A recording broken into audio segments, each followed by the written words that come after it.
So this one is just about internal or external change. Meaning, is it better to work within systems or outside of systems, whether that system be a government, religion, an election, etc. So, is it better to cooperate within an institution or outside of the institution and push for change? And this is often one of the most expansive forms of debates. I'll show later in these sample motions. I don't think they're all intuitive, or I guess they're all somewhat intuitive, just because I think there are so many different kinds of ways this core debate could pop up. And I think there are three main things you should consider. One is the cost of exiting, second is the cost of entering, third is the degree of influence. Particular attention to the first and third. I think they're the most important. Sample motions. This House believes that the LGBT movement should pursue reform within religious institutions rather than be critical of them. So, should you work within the religion or criticize the religion? Second is, should opposition politicians boycott elections when there is significant evidence of electoral fraud? Or should a government sanction authoritarian states? And I think this is a more low key version of this motion type because it's a question of would you want to work with them, be diplomatic with them, or would you want to actively punish them and work against them? So the first thing you want to examine is the cost of exit. I think this is fairly intuitive. It's simply a question of what is lost when exiting. So the first question is, will you be shamed for exiting? Would you lose access to key resources by exiting? A lot of the time in these kinds of motions, you might be perhaps a moral actor working within a system that isn't so moral. And by leaving that system, there are often questions of would you lose access to money, to power, to resources if you end up leaving? So, are these things that you might need in order to pursue that change to begin with? Third is, will you be punished for the act of leaving? And this is very common because oftentimes organizations don't like it when members leave. And so it's not just to punish you because they don't like you, but often punishment is a mechanism by which organizations will dissuade other members from leaving because if they fear that their members are leaving, they might, they will punish in order to ensure that they are afraid to leave. So you consider the cost of exiting because when you have these types of motions, you want to ask yourself, what are we losing by refusing to cooperate? What are the benefits that we are missing out on? So, for example, if you're sanctioning a country, e.g., you're seeing now with the global sanctions on Russia and the rise in energy prices, what is the cost of that sanction? What are you missing out on? Especially if you're like, again, the core debate example of a disadvantaged group, like a moral actor within a not so moral system. Oftentimes, a disadvantaged group that is doing that won't have access to many resources and therefore they're giving up a lot by exiting. So if there's a high cost of exit, you might want to stay because you might be able to do more within the system. But if there's a low cost of exit, you might leave. And I think there are two aspects to this exit. There's a question of can you enact change? But there's also a question of what about you as a person or as a body? Can you even survive? So, for example, in the motion about LGBT members reforming within the church rather than leaving and criticizing them, there's a question of course, where do you get more change? But in addition to that, obviously these are people, and there are questions of what if you're religious and you find your religion important? What if you're not so religious, but you find your family important and they're religious? So even if you get the change or you don't get the change, there's a question of will you be better off? Will you be happier? And I think this also has to be considered, which is the cost of entry. Um, and it's a question of how difficult it is to enter. Because if you know you can leave and come back, maybe it's good to pursue leaving. So, for example, if this house is a secessionist movement, would push for complete independence rather than greater autonomy, maybe reunification is something you think could be possible. It's just that you have current existing differences that have to be settled in the meantime. And the problem is that if you instead push for complete independence, it's often very difficult to reunify. And the reason for that is how are you going to sell complete independence?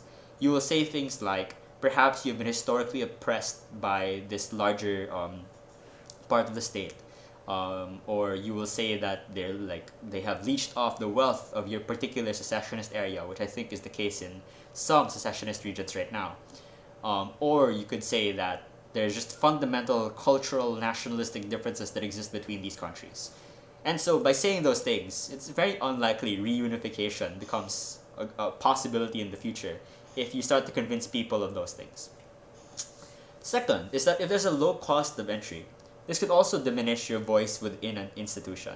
So if anyone can just join, if you have votes in that institution, for example, you might end up having less votes, not because you have less votes, but because your vote is being divided by a larger number of people. And that could be the case in many different things. If you're more replaceable, if many people can go in and do what you do, then perhaps it might not be good if there's such a low cost of entry. You might want to consider leaving. There's also a question of the degree of influence inside. So now you want to assess how much can you do within the institution. So one, just from who you are in this institution, how much power can you exercise? So let's say you're an opposition party, opposition group within a government. Could you possibly build some kind of coalition? Could you get people from the majority to go join your side? And just how much power do you have in general without anyone else? So perhaps the getting people to join your party is not the best example. But just the question of from who you are, what can you immediately do within the organization? Second is, how are the higher ups, how likely are they to listen to you? So maybe the higher ups don't like you, maybe they are okay with you and they have a relationship on you, maybe they're dependent on you. And therefore, that's the kind of influence you might have. So even if you're not a higher up and you don't have any immediate power to yourself, perhaps you can gather groups within the organization, maybe you can pander to the people higher up and say, this is how we influence things. Third is, how likely can you climb the hierarchy of power? So it's a question of, is it possible that if you work hard enough, or if you get enough groups or members of people, that you become more favorable within this institution? If so, then maybe you'd want to stay. Next, are people more likely to view you favorably if you're inside the institution? So are there identitarian things within this institution that might make people see you in a better light? So for example, if this house believes that social movements should incorporate religious scripture in their messaging, there's a question of, perhaps if they see you as a fellow Catholic, as a fellow Muslim, etc., they might think that, well, maybe I'm more inclined to believe this message because we are of the same religion. So by staying within this institution, perhaps you build some connections between people that are also a part of this institution. Lastly is loyalty rewarded in the institution?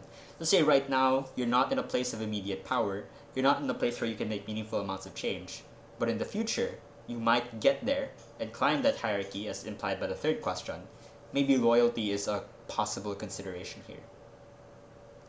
There's also the question of the degree of influence if you go outside.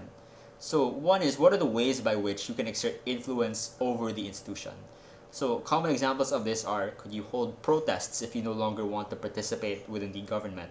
Could you now, engage in activities that would allow you power over that institution, for example? Second is, there's a question of what behaviors are now allowed now that you're no longer in the institution. So let's say the institution was the military and you're no longer a member of the military. You now have a better ability to say express political opinions because that was a former restriction on people who are a part of the military, which is why in the Vietnam War, one of the biggest proponents of stopping the war were ex-veterans. And they might not have been able to do so had they still participated within the military structure. Another thing to consider is, what alternative institutions do you have? So maybe say, let's talk about labor unions, for example. Say that you leave your labor union because you don't like it. What other ways could you possibly influence your company? Perhaps you could do it through regulation and through politics. That's actually what America's seeing a lot of today. That you have the declining power of labor unions, but the increased participation of working class individuals within electoral politics. And so that's where you have a greater amount of influence from the outside on the company rather than from inside and trying to influence the company as a consequence. So I think this is one of the most expansive forms of debate, and there's a very nice, perhaps the wiki article is sufficient, but it'd be nice to look at further reading of voice, exit, and loyalty, which is a nice reading that would cover a lot of when you should do each option. Should you stay and voice your things out? Should you leave, or should you be loyal?